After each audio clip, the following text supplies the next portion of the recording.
Okay.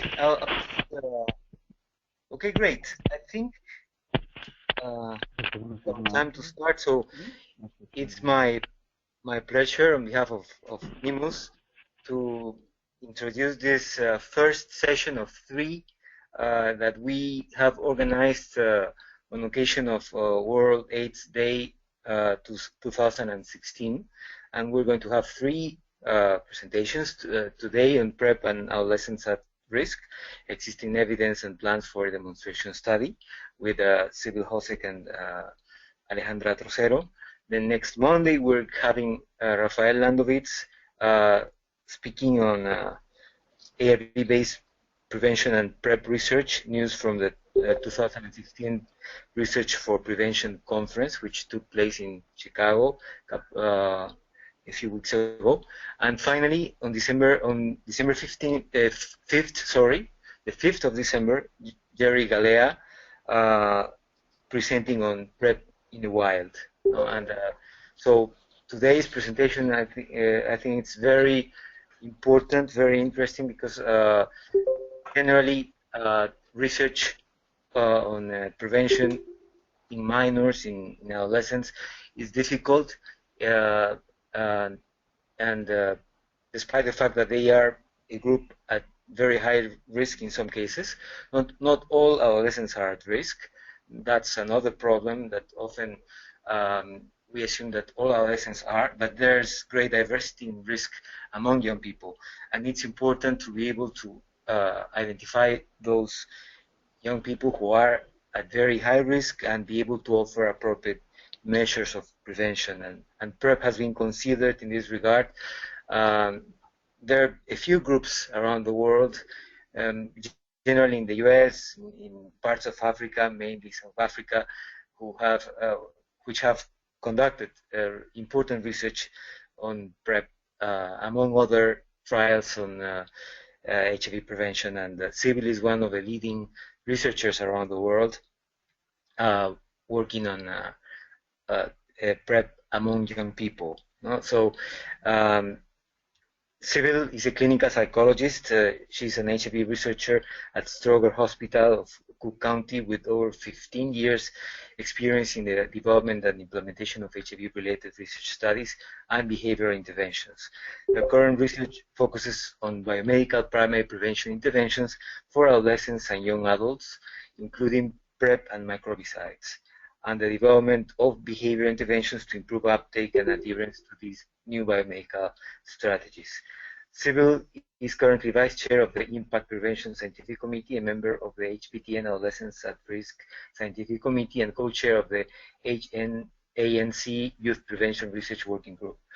After Sybil, who would present for us some of the main evidence existing today, Alejandra, who recently joined UNICEF for Latin America and the Caribbean as a regional adolescent and HIV specialist. Alejandra would be speaking on a particular case, which is a planned demonstration study on PrEP among adolescents that would take place in Brazil and other countries. Alejandra has over 18 years of experience working on HIV and sexual and reproductive health. Prior to joining UNICEF, she held positions at UNDP and IPPF, focusing on HIV and sexual and reproductive health integration, establishing a 5-year research program in Sub-Saharan Africa countries to assess the efficacy and cost benefit of integrating HIV and sexual and reproductive health services. She is currently serving as the chair of the program advisory panel at the Robert Carr Civil Society Network Fund. She is Argentinian, has a degree in psychology and a master's in science and reproductive and sexual health research from the London School of Hygiene and Tropical Medicine. Anyway, that was a short introduction for the two great speakers that we have today. And I would just say, Sybil will start, Alejandra will do her part later. We will having a few minutes at the end for questions and comments. Please use the chat window to write your questions or comments. This session is going to be recorded, and then we're going to upload it to our website and to our YouTube channel as usual. So I really appreciate Sybil's and Alejandra's participation today. I think it is a very important topic, and we are fortunate to be able to discuss it today. So please, Sybil, welcome.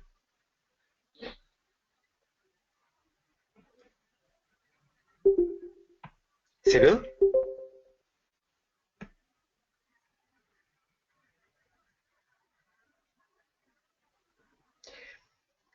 Okay, Sybil, I think we lost Sybil.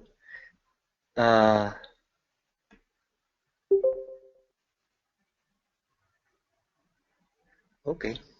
There I am. I'm sorry. Okay. I was trying to unmute. That's fine. And I'm trying to share my screen. We can hear you very well, so okay. Go ahead. Thank you, Carlos, and thank you for organizing this webinar and for Stigma for putting together this, as well as the special issue that came out last month. Can you see my slides? Yes, absolutely. Okay, wonderful, thank you. So as Carlos said, I'm going to give a brief overview of some of the existing evidence that we have to date on PrEP in adolescents. And there are several studies that have been completed to date, and there are a few that are just getting started in the field. So I'm going to not spend too much time in any one area and going into too much detail, but just to give you an overview, and then certainly we can answer more questions at the end of the session, or I'm happy to answer questions via email or direct you to more resources. So I'm going to talk first about PrEP and adolescents and young people in the United States, and then move on to some evidence that's coming out of South Africa, as well as other Sub-Saharan African countries. So in the United States, we're starting to finally see an uptake in PrEP in the U.S. population overall, but among young people, and particularly young people of color, there seems to be much more hesitancy. And we're finding in attitudinal surveys and behavioral surveys that Black and African American young MSM, who are really the most vulnerable to HIV in the United States, are reporting greater concerns about PrEP efficacy as well as PrEP stigma. And the data presented this summer from Gilead, from Stacy Bush, showed that new Truvada prescriptions for young people of color really were trailing well behind those of older white participants. And if you look here, 1 in 5 new infections in the United States occurs in those under the age of 25, and the racial and ethnic groups listed there at the top. But if you look at PrEP starts to date, you see that very, very few were under the age of 25. In fact, 7.6%. And really, if you look at the racial breakdown within those categories, it's largely white participants, with African Americans and Latinos coming in much smaller proportions. So we have to do a little bit more to get PrEP into the hands of people that can benefit from it the most. One of the main ways that we wanted to do that, particularly for the adolescent population, was to have studies specifically looking at safety and behavioral influences and implementation of PrEP among adolescents from the ages of 15 to 22. And we designed 2 studies through the Adolescent Trials Network, ATN 110 and 113. And really, at the time that these studies were designed, there was very little data on anybody under the age of 25 in the PrEP efficacy trials, and there was no adolescent PrEP data to date. So in order to hopefully be able to lower the indication for PrEP eventually, we wanted to gather this information to be able to submit to the FDA. So 2 studies that I'm going to talk about briefly today. These are basically paired PrEP studies. They're identical study design, but one focused on the age of 18 to 22 and one focused on the age of 15 to 17. And this data has all been presented, so again, I can go into more detail later on or connect you with links to more information about this data. But as I said, these studies really, the main purpose of them was to provide additional safety data and to look at adherence as well as patterns of sexual behavior. These studies were both set up in the same way. Again, we were screening people in the field and online, and as long as they were behaviorally eligible to participate, we brought them in for screening visits and drew labs, and as long as those labs were okay, then they were enrolled in the study. We gave them a behavioral intervention, one of the CDC recommended evidence-based interventions, either a group-based intervention, many men, many voices, or an individual level intervention, personalized cognitive counseling. And then they were dispensed PrEP. They were followed monthly for the first 12 weeks and then quarterly or thereafter. And that visit schedule was based on the IPREX randomized trial and the IPREX-Olay open label trial. And really the idea was to see if we could see people as least frequently as possible, so quarterly visits. And then at the end of a year, we had some pretty conservative bone and renal criteria, which we evaluated them for, and if they met those criteria, then they were followed into the extension phase. So just to give you a sense of who we enrolled, the groups that we enrolled in these trials really were very diverse and really representative of who is most vulnerable for HIV in the United States. In the ATN cohort, our average age was 20. The vast majority identified as gay or bisexual, and most had completed some college and high school. They, a large percentage of them had experienced rejection for being gay or coming out about their sexual orientation. 17% had been kicked out of their house because of their sexual orientation. Almost a third had exchanged sex for payment at some time in their life. They had about 5 partners on average in the last month, and most engaged in condomless sex, as well as receptive anal intercourse with their last partner. And 22% had a positive STI coming in. A little different demographics in the ATN 113 cohort. Again, this was the younger cohort, so the average age was only 16. There was more representation from our Latino youth in this study, but still a very diverse group. I think the sexual identity is always interesting to look at because you see here that only about 60% identified as gay, more as bisexual and questioning, and this is really reflective of the developmental stage that they are in. Most were still in high school, most were still living with their parents, but still 15% had experienced being kicked out of the house for being gay, 17% had been paid for sex at some time in their life, and 15% came in with a positive STI at baseline. Even though I had hoped that we wouldn't have any seroconversions while on study, we did, and we actually had pretty high rates of HIV incidents compared to other PrEP studies. In the older cohort, ATN 110, we had 4 seroconversions. You see we had 1 early on and 3 later in the study, the HIV incidence there being 3.29 per 100 person years. Because we had less participants in 113, even though we had fewer seroconversions, the incidence rate was over 6, and again, those participants getting infected later in the study. And then in the extension phase so far, we've seen 5 seroconversions, and so these are participants who took place in the original study, but then were followed for that additional year off of PrEP. So they were not being offered PrEP in this extension phase, and you see an HIV incidence of 7.2 100 person year. And what this kind of tells us is this is more perhaps the baseline, the background incidence rate for this population. So it's a group that's really, really in need of PrEP and other HIV interventions. Really important to know that at the time of these seroconversions, in all of the cases, there was either no drug detected or very, very low levels of drug detected. And so basically what you're seeing is HIV seroconversions based on non-adherence to the PrEP regimen. And in the case of the extension phase, lack of access to the PrEP regimen. Just to look at the adherence a little bit more in depth for ATN 110, I really like to look at the slides this way because a lot of people worried that adolescents and young people wouldn't take PrEP at all, and I don't see that as being the case. And I tend to be more of a glass half full person, but really, what I see here, especially in the first 12 weeks, is that young people tried to take the pill. There were very few people that just never ingested a pill at all, and those would be those are below the level of quantification. But really, if you look at those who tried to take the pill, that was over 95% of the sample in the first 12 weeks. And about half, or a little over half, really were getting very high levels of protection.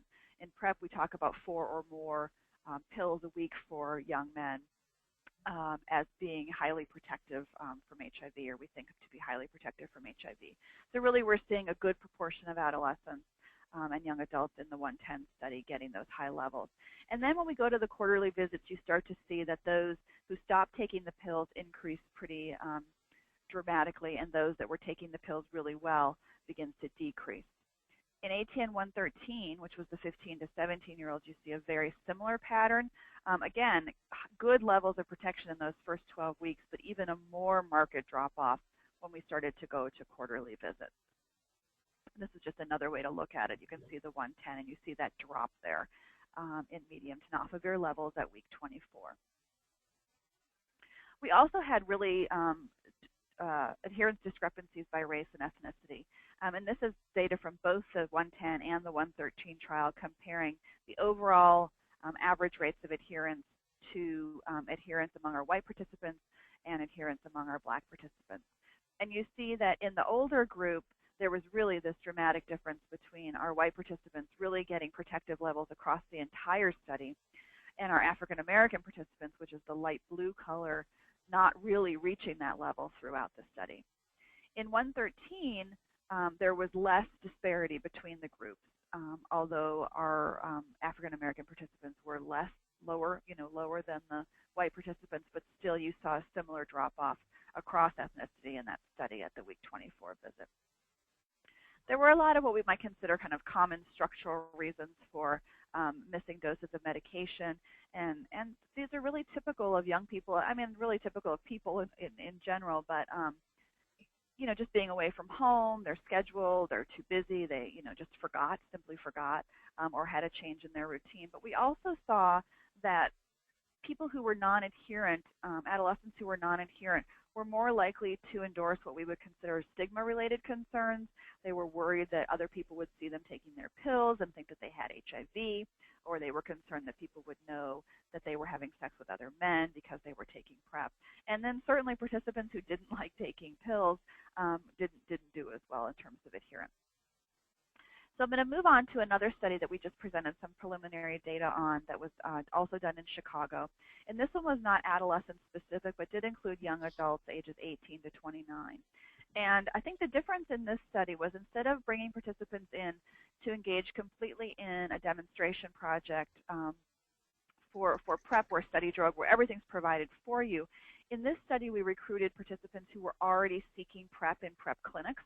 And so that they're probably likely a much more motivated sample and more aware of what they needed. But nonetheless, we recruited 120 young men and transgender women between the ages of 18 to 22. And this was to test an adherence intervention to see if we could do a better job and improve upon the adherence that we had seen in 110 and 113. And patients were randomized 2-to-1 to receive PrEPmate, which was basically a text messaging intervention. And the participants received daily text messages for the first 2 weeks of the study, and they were kind of fun messages. They weren't, take your pill, but they were sort of silly, enjoyable messages. Some were funny, some were kind of gross actually, but they were engaging and they were interesting, and so they received those, and they could continue to receive them after the first 2 weeks. But the idea was to really get them going on the right foot. And then every week they got a message asking how PrEP was going, and this approach was adapted from the Welltel model and Richard Lester, which saw an improvement in adherence among people taking ARVs for HIV. And so I'm astounded every time I look at this graph, and this is preliminary data. We do not have all of the data in yet, but this was presented at R4P, and really seeing extraordinarily high rates of adherence and really high levels of protection among the participants in the EPIC study. So we were very happy to see this. And I'll tell you that the sample is split evenly between those under the age of 25 and those over the age of 25. And at this time, we're not seeing any differences in adherence in terms of age. So very pleased about that. And we'll be doing analyses in the future to look at how the adherence intervention actually impacted this. But we wanted to show you these rates. So just to kind of summarize what's happening currently in the United States in terms of adolescents and PrEP. The ATN 113 data, which I presented earlier, as well as was presented in Durban this summer, is being put into a clinical study report to go to the FDA. We were hoping quarter of 2017. It may end up being third quarter of 2017, but we're working closely with Gilead to get that application in. We're starting to see more PrEP drug assistance programs pop up in states around the country, with a new one launching last month in Illinois. And these are really financial assistance programs to help people, young people in particular, who are unable to either pay for the co-pays that are necessary for PrEP, who are uninsured, who need help with their labs or other study visits and clinical costs. there's been some, a lot of interest, I think, in trying to figure out how do we deliver PrEP to adolescents. What are the issues around consent, around parental involvement, and sort of how do we negotiate this? And ultimately, it comes down to a lot of the local laws in our states. But in New York, for example, the governor of New York, Andrew Cuomo, is currently trying to pass a bill which really would allow adolescents to consent for themselves, specifically for PrEP. So it's one of the few legislations in the U.S. that actually specifically mentions PrEP. And so that's really encouraging. Other groups have put together toolkits for adolescent providers, which really look at, billing services and issues and the laws around youth and HIV. And then also in September, we were able to launch a national PrEP provider database, and that's in conjunction with Emory University and the CDC. It's called preplocator.org, and really no matter where you are, you can punch in your zip code, and you can find providers who will offer PrEP. You can search based on your insurance status, based on type of clinic that you would like to go to. So that's really a great thing. And I think also to remember that in the United States we have a national HIV/AIDS strategy, which is updated through 2020 and really calls for full access to comprehensive PrEP services for PrEP. I will say that what happens to this remains to be seen, and we are in a state of flux in terms of politics in the United States, and with a shocking presidential election 2 weeks ago. But we're keeping our eyes on this and making sure that we don't let people who need access to services drop off. So let me just switch then to PrEP and adolescents and young people in South Africa. And I want to thank Linda Gale Becker, who actually gave me many of these slides from a webinar that the two of us did actually last week. So thanks to her and for helping me with this. In South Africa last fall, the Medicines Control Council approved the use of PrEP, and their national strategy, PrEP is included, and kind of the staggering implementation. They're kind of trying to figure out how to do this in the most cost-effective way, and ultimately in any country where medication is provided or offered or healthcare services are provided to the population, they have to think about how to do these things in a cost-effective way, and they've decided to focus on female sex workers at first, which obviously would include some adolescent girls. There is a revised and expanded set of PrEP guidelines that was put out by the HIV Clinician Society in South Africa. And of course, the PEPFAR Dreams project, which is occurring in South Africa as well as many sub-Saharan African countries, is really supportive of PrEP interventions, specifically looking at adolescent girls and young women. One of those studies that's being done by Linda Gale Becker is one of the only other adolescent-specific PrEP studies. Many are adolescent inclusive that I'm going to talk about, but go up to age 24, but this one really focuses on teenagers, both males and females in Cape Town as well as Soweto. And this study is looking at the acceptability, use, and safety of Truvada PrEP, very similar to the ATN studies, but in a South African population. This is just a picture of the township in which many of the recruitment activities are taking place. So this intervention, again, looking at both males and females, providing them a basic HIV prevention packages with PrEP. They have the choice of daily or weekly or no SMS at all, and then some participants are getting real-time feedback with their dry blood spots, and others are not. But they're being followed for the same 12 months that we saw in ATN 110 and 113.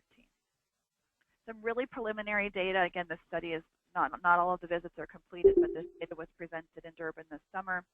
Again, a sexual debut occurring around 15, so speaking to that need to get PrEP into the hands of young people earlier than we have available right now. Very high rates of STIs. 52% had at least one STI at screening. Many young women having concurrent partners and partners of older generations, and many reporting condomless sex. It's interesting to me to see, in a different population on the other side of the world, very similar trends in adherence, and I think really speaks to the developmental period of adolescence and the things that go on, and the fact that really in any preventative methods or treatment studies of adolescents and in clinical care with adolescents, we really see struggles with adherence, and some of that is really developmentally appropriate for for their cognitive stage. But again, in this study, again, preliminary data starting to see that drop off occurring over time, with the blue line showing basically detection of tenofovir or not, and the red line indicating more of the protective level of tenofovir. Another way to look at this, and again, this is preliminary data, so this is not done yet, but again, look at that drop off. It looks almost the same as 110 and 113, doing pretty well for the first 12 weeks, and then you're seeing a significant drop off when they started to go to quarterly visits. Another study, which is being led by Linda Gale Becker and Connie Kellum, is looking at the kind of 3 Ps for prevention, looking at partners, looking at PrEP, and looking at cash transfers, which are contingent upon drug levels. And this study is really trying to look at what are the facilitators and the barriers to prevention uptake. What should demand creation look like? How do we engage young women in PrEP? What are the best messages? What do the advertisements look like? You know, who should be representing? Who should be the role models? And this group is really working on some beautiful images and some beautiful campaigns in South Africa to get at that. And then kind of mapping what the prevention cascade looks like when people get tested, how many people uptake PrEP, how well they're able to adhere to PrEP, and looking at seroconversions and engagement in care as well. And then again, can that short-term financial incentive improve early adherence? And so I would encourage you to get in touch with Linda Gale or Connie Kellum, who I believe is actually on the call, who might be able to answer more questions about that study. We've also just started enrolling in September into the HPTN 082, the HERS study. Co-chairs on that are Connie Kellum and Sinead Delaney-Morloway. We're enrolling 400 young women in 2 South African sites and 1 site in Zimbabwe, as well as about 200 women who decline PrEP at enrollment, but who will continue to be offered PrEP to see whether they change their mind and decide to take PrEP along the way, following them for 12 months. Those that accept PrEP will be provided with PrEP and with supportive cognitive therapy for adherence and SMS messages, and then participants are randomized either to receive drug level feedback or to not receive drug level feedback. And I'm happy to say we are enrolling very successfully in those sites, so stay tuned on that study. Another study that is in development, hopefully going into the field sometime next year, is being run through the IMPAACT Trials Network, and that's IMPAACT 2009, which is really looking at the feasibility and acceptability and the PK of PrEP during pregnancy and breastfeeding among adolescents and young adult pregnant women and their infants. And you know, many of the national guidelines do not contraindicate PrEP for use among pregnancy. And there's been a lot of data coming out. In fact, there was a consultation at the World Health Organization several months ago looking at this data.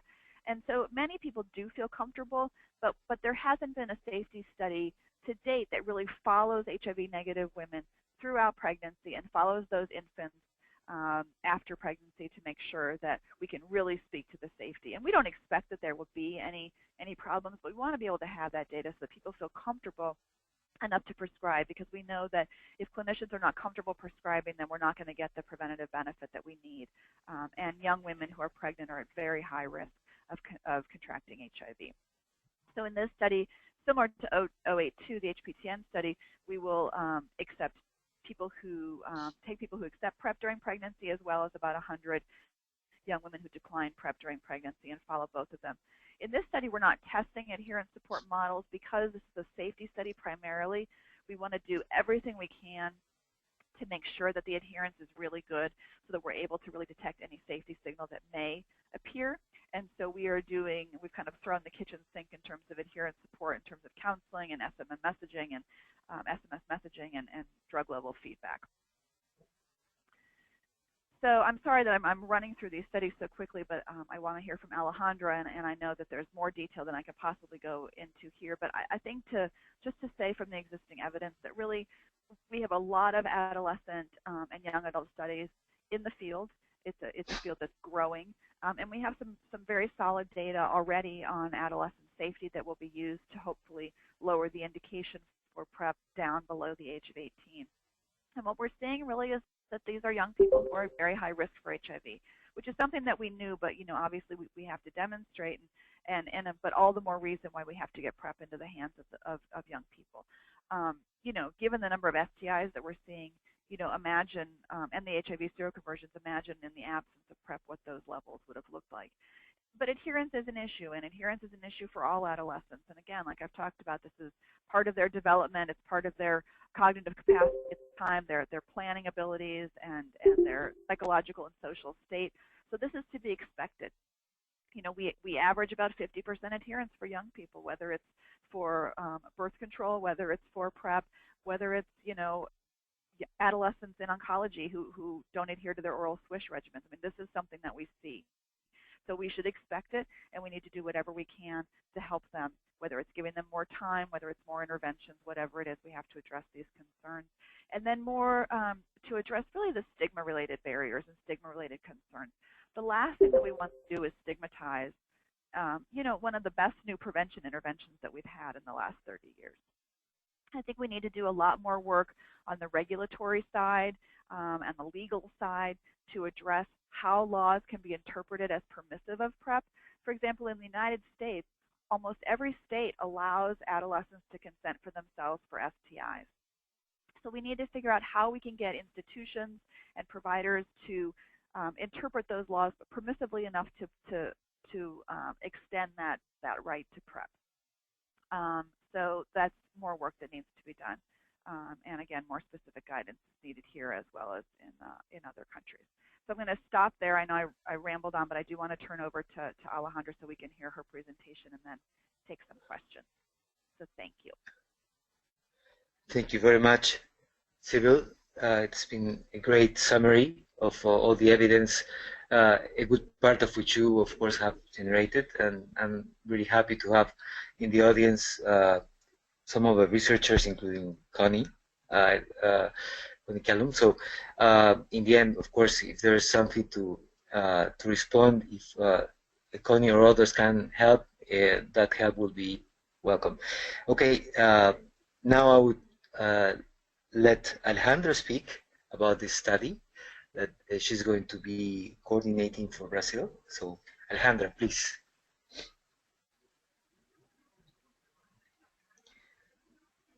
You have to turn on your microphone, Alejandra.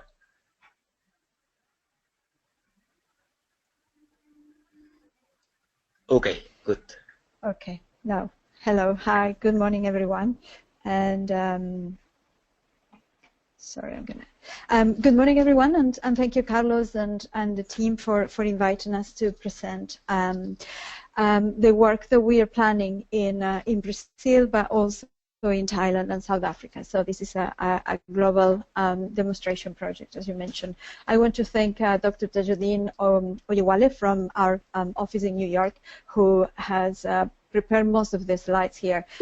He is the coordinator of the global project. So I'm going to go through a couple of things in terms of the context, which Sybil already talked about, so I'm not going to spend much time on that, and as well as the gap considerations, the approach that we're going to take for this project, what is the demonstration project, and some next steps. So I'm not going to go very much into the details here because Sybil did a fantastic presentation on what we know so far. It's very little in terms of PrEP for adolescents, so this study hopefully will be able to show or provide some evidence on what can be done and what interventions could work better or not with adolescents at risk of HIV infection. Just in terms of the context, if we look at the trends over time, we see that pediatric HIV infections had been reduced quite significantly by more than 60% or 96%, while adolescents infections were maintained over time. If I want to just focus a little bit on Latin America and see what happened in our region over the last 15 years, and we see very slow variations. And I want to make a point here that actually we have very limited data as well. So this is estimates when we look at how countries in Latin America are reporting against new infections, particularly in the 15 to 19, we have very, very little data. So this is something in the Latin American and Caribbean context for us to think on how we improve the availability of epidemiological data for this particular group. Sorry, but I just wanted to also mention that Brazil, that is our demonstration project, has seen an increase over the last few years in new infections among adolescents. In terms of the momentum, we have the Sustainable Development Goals with a number of goals that are talking about improving the situation of adolescents, young people, and adolescents. So I think this is the right time.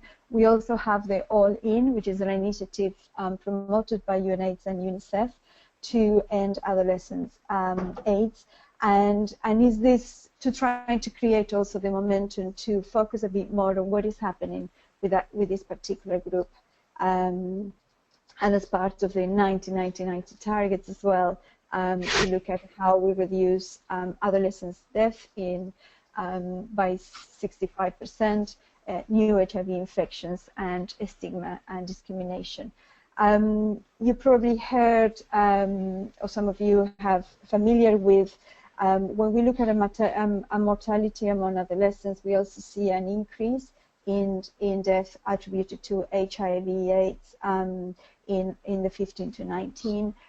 This is not exactly here in Latin America. I would say Haiti is probably the only country where we see that trends taking place. And yeah, I'm going to leave it there.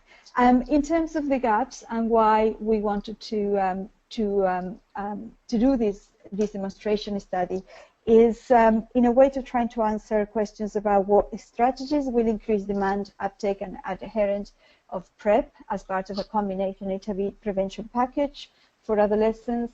What will be the minimum package, what that package will look like, and I'm thinking more, and we are looking much more at in the context of this region where most new infections take place among adolescents who are having sex, male adolescents who have sex with other males, as well as transgender adolescents or adolescents in transition. So this is something to look at in more detail, and what will be the elements of that minimum package, and then what are the patterns of sexual risk behavior that could make them eligible for PrEP. There are, I think Sybil touched in a number of things, but one of the questions is what are the considerations that we need to take in terms of targeting adolescents at substantial risk of HIV, how we define that substantial risk, legal and ethical considerations. Sybil touched a lot in terms of parental consent and the right of adolescents to access sexual and reproductive health services, including HIV, including PrEP, and the context of Latin America is quite complex, and therefore what will be the implications and what sort of advocacy work we need to do to be able to increase the access of services for adolescents in general, and what sort of approaches we use for that. And finally, the only way that projects of this scale, of this type, can work is by promoting empowerment and engaging adolescents in all phases of this project. The approach that's going to be used is based on two options. One is to integrate PrEP demonstration project within existing, with a focus on adolescents, into existing adult PrEP projects. And the second option is to look at existing HIV prevention and sexual reproductive health services for adolescents and incorporate PrEP into those services. So those are going to be the two options in terms of the delivery. And we expect that through that can also inform and review the WHO implementation guidelines and tools for PrEP. Those are the 3 results that the project will be looking at, with the final aim of decreasing HIV incidence among adolescents. The cascade, in terms of, I just wanted to say, in terms of Brazil in particular, we're going to be looking at adolescents, males who have sex with other males. So that's going to be the main focus. And the risk assessment questions are something that we're going to be working in more detail next year. But those are the sort of 4 main risk assessment questions in terms of condom use, STIs, post-exposure prophylaxis, and multiple sexual partnerships, among others. And well, I don't need to describe much the cascade, but the idea is that we are not going to, the adolescents that are going to be recruited in the study are not going to stay over the 5 years period of the study, but they're going to be enrolled at different points over the 5 years. And what is not clear yet is how many of those adolescents will be enrolling, enrolling again, and it's something for us to also think in the context of Brazil, what will be the implications in terms of participation, adolescents' participation in the study. The package, as I say, is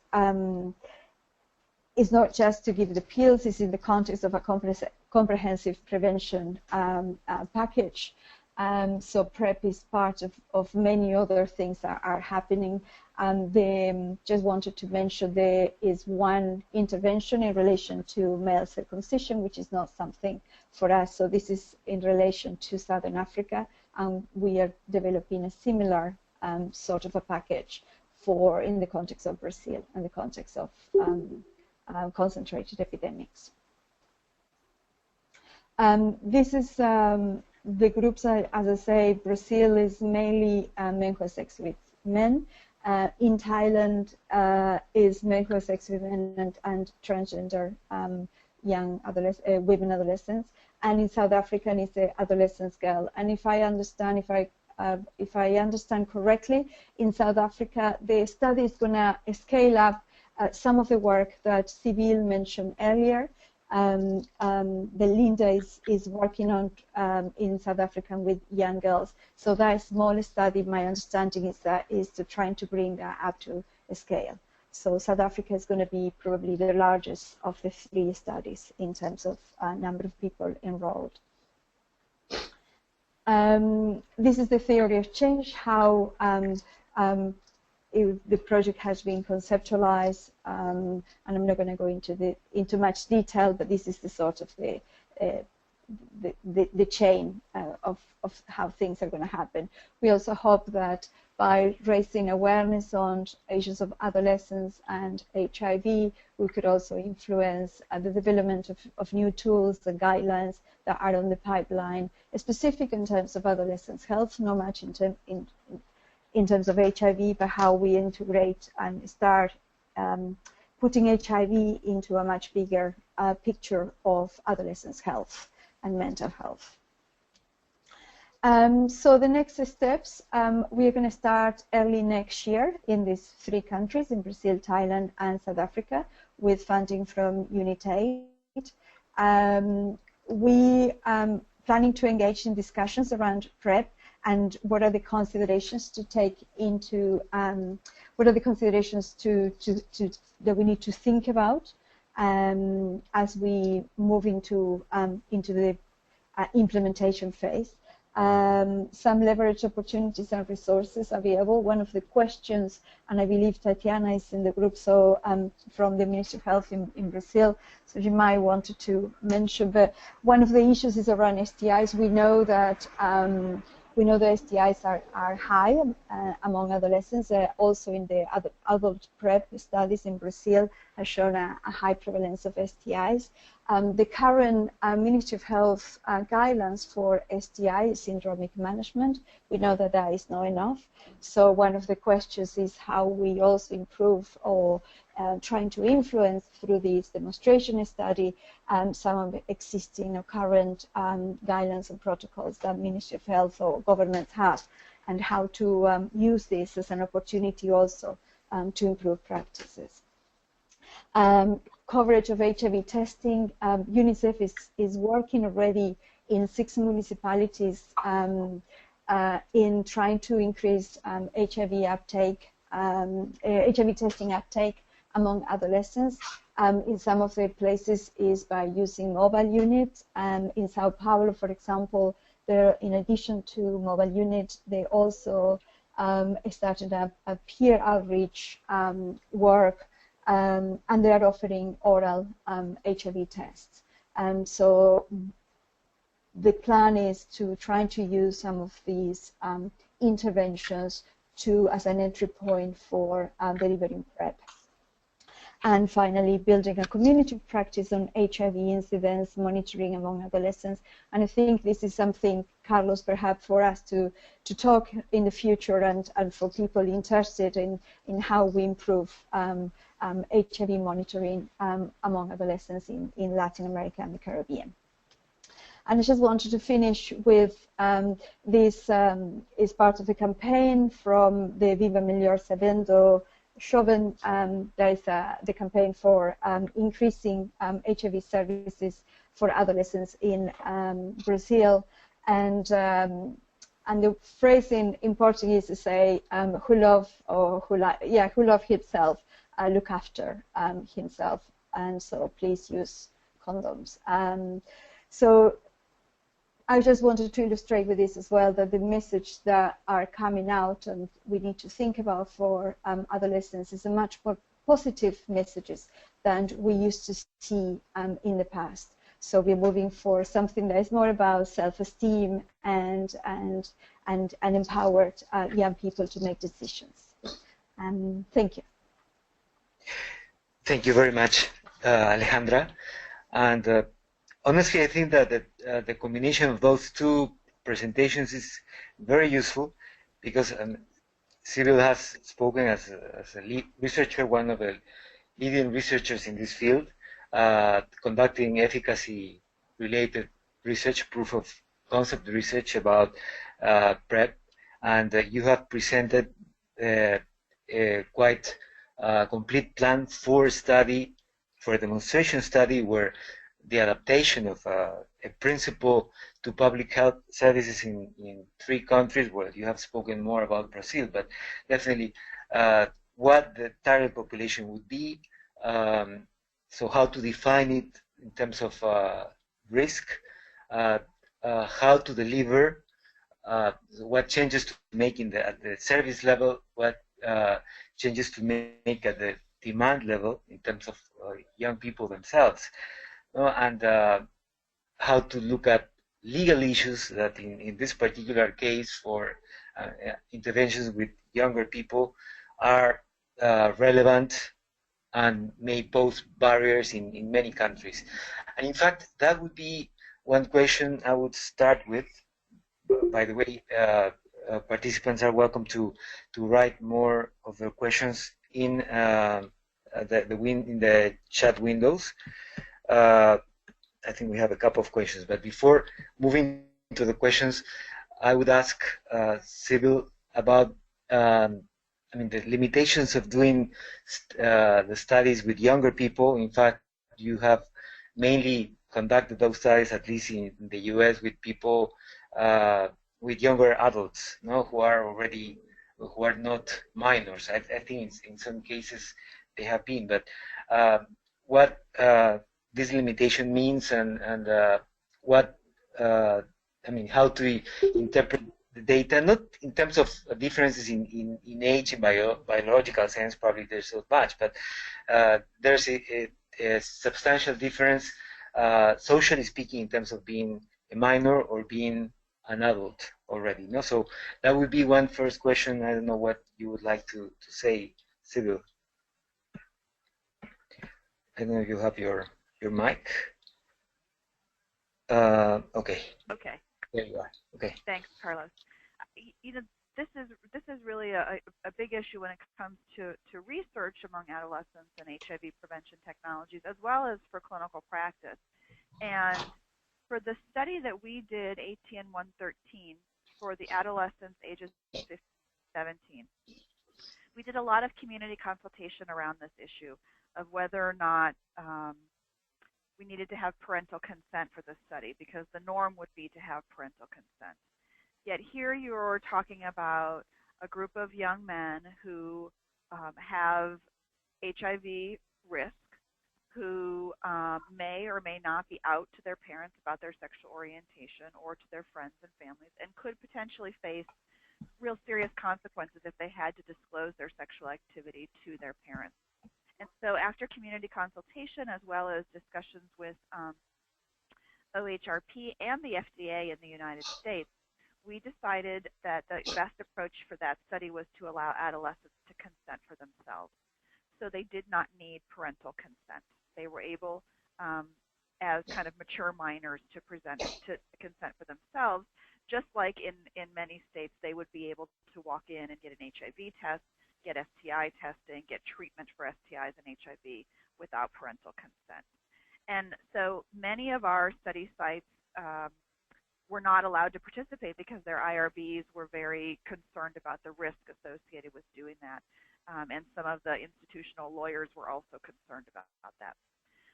But still, you know, we were successful in enrolling, and in qualitative interviews that we've been doing after the study's over, the vast majority of the adolescents say they would not have been able to be in the study. They would not have been able to talk to their parents about sex.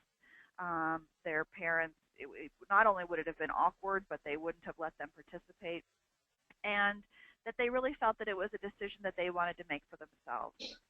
And so I think that's a really important distinction. And now we're kind of grappling with how do we approach clinical care, and in terms of consenting for medication and for treatment for PrEP, as well as you know, some of the insurance complications in the United States. And if you're on your parents' insurance, then how does that affect your privacy as a PrEP patient?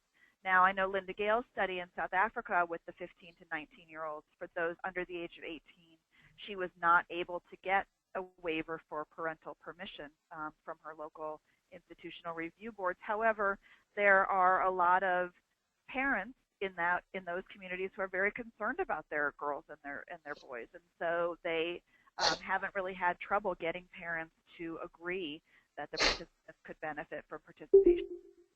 So they've been able to get parental consent. And certainly we could have gotten some parents to consent. We did have supportive parents involved in our studies, but the vast majority would not have been able to participate. So I don't know if that answers your question or not, Carlos. Yeah. No, you're right. I think it's a bit, there's a substantial contradiction in our systems in terms of the fact that young people have access to all kinds of information or content concerning sexuality. I'm not against it, but then in terms of services and information about sexual health, then there's a lot of anxiety among providers or legal systems, no, and it makes no sense, no, because I mean, if there's full access in terms of sexual possibilities, there should be similar access in terms of prevention and services. Anyway, there's a couple of questions, I think. One is from S. Wakefield. Sorry, I don't know the gender of this person. Is in these studies, what were the condom usage messages? Any data on changes in condom usage for participants? And I think it can be answered at the same time from Ricardo Barro. I would like to know if there was an assessment of knowledge regarding HIV, STIs, and condoms before adolescents were engaged in the study. No? So I don't know. It could be answered actually that question by Alejandra in terms of the by Sybil in terms of the studies conducted, and by Alejandra in terms of the future studies. I mean, what we know about people who are going to participate. Okay. Sure. Thanks, Carlos, and thanks to Stephen for those questions. So I would say in our studies we do pretty extensive counseling, and I think all of the studies that I presented today have a very strong counseling component, and that counseling discusses not only the limitations of PrEP in terms of, you know, it doesn't prevent STIs, it doesn't prevent pregnancy, and what are the other ways that you can do that? And certainly condoms are one of the ways to prevent both STIs and pregnancy. So those conversations happen within counseling as well as in the informed consent process, and we're very clear about the limitations. It's really for primarily HIV prevention, and all of the study, and I'm sorry, and we did not see any increase in condomless sex in either of the adolescent studies that I saw. In fact, we saw lower partners as time went on. And then in terms of assessments, we do knowledge assessments, at least in our studies at the beginning, just general HIV and STI knowledge. And there are some gaps. There are still some gaps that we see in terms of what young people know. And then we also question them about their knowledge of PrEP, and we see that obviously improve over time, as it should, because we're giving them a lot of information in the study visit. So I can turn over to Alejandra for more. I can't say much about the condom in terms of the study hasn't started yet, so from the study I can't answer that. In terms of the assessment, we're going to conduct formative research next year, so the intervention will be informed by the formative research. So this is the first thing that's going to happen, and based on that, knowledge is going to be part of that assessment. Of the formative research. Yeah. So what we know so far, for example, Brazil has as a policy has access to PrEP, and we know in some areas, particularly in hot spots where we are currently working, the access to PrEP is quite high. So this is basically this. PrEP will be another package, another option for adolescents. So we're going to be building on what exists, but also the formative research will inform the details of how the implementation will take place. Just to clarify, you're talking about sites in Brazil where access to PrEP, that is post-exposure prophylaxis, is quite high at present. So PrEP, pre-exposure prophylaxis, can be offered as an additional option, correct? Exactly, yes. And is PrEP at present in high demand for among young people too, among adolescents? This is what I'm not sure. I mean, in terms of, for example, the population of MSM population, I know in Sao Paulo, for example, they had a high demand of PrEP, particularly Monday and Tuesdays, from the few places I visited recently. Yeah, but I don't have the details for adolescents in particular. Yeah. Okay. That's interesting. The fact that Monday and Tuesday are the preferred days for requesting PrEP. Anyway, that's I mean, that issue of data or experiences among adults and actually offering services to young people, it's always an issue. It's interesting that we have to deal with it, and I guess it's there are many obstacles in many places, and I think that implementing this demonstration study in places, well, in South Africa, a lot of research is already being conducted but in Brazil and in Thailand will be very useful to provide sort of a new view, a new perspective of what we can do with younger people at risk in concentrated epidemics. And I think very little is being done. Anyway, I think we I think there's one last question from Jordan, and I think that will have to be our last. It says, it was interesting to see how adherence waned after 12 weeks for the adolescents in the USA and South Africa. Has any of the studies explored the reasons for this? So we are doing, like I said, some qualitative follow-up interviews with the adolescents in our U.S. studies. But I can tell you just kind of subjectively from conversations with participants that they really started disengaging with the study. It became something that just wasn't at the forefront of their mind. They get overwhelmed with other things in their lives, and 3 months to a young person is a really long time. In South Africa, I know that Linda Gale, they're starting to try to bring people back monthly to re-engage them, and I think that's really important when we talk about, for example, contraceptive care and clinical guidelines for that. We always recognize that adolescents are a special population that may need more frequent visits, and when it comes to adolescent care for HIV, we often see them more frequently.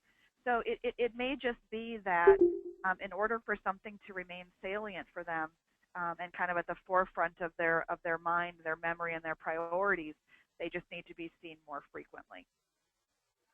Okay. Thank you very much. I think we have to end now, but it has been a very interesting discussion, and I think it's generating, as you well said, Sybil, at the beginning, increasing interest among the public health or HIV community around the world. And among people working with young people, with adolescents. So thank you both, Sybil and Alejandra, for your generosity today, sharing your experiences, your information, and thank you all for your participation today. I appreciate Sybil's mention of the special issue that was just published a bit over a month ago. That it's available in our website. I mean, the link also at the Journal of the International Society website. It's a full special issue on PrEP, our second special issue on PrEP. I'm talking about MIMOS, with 10 articles, one of them focused on young people. There are other papers focused on specific populations, like transgender people or people who use drugs as well. So that's something that people who are interested in PrEP can look after. Anyway, again, thank you all for being here today, and this is going to be, after finalized, it's going to be uploaded to our website and YouTube channel. Thanks a lot, and thank you, Sybil and Alejandra, and we'll be in touch. Okay, thank you. Bye. Thank you. Bye-bye. Thank you. Bye-bye.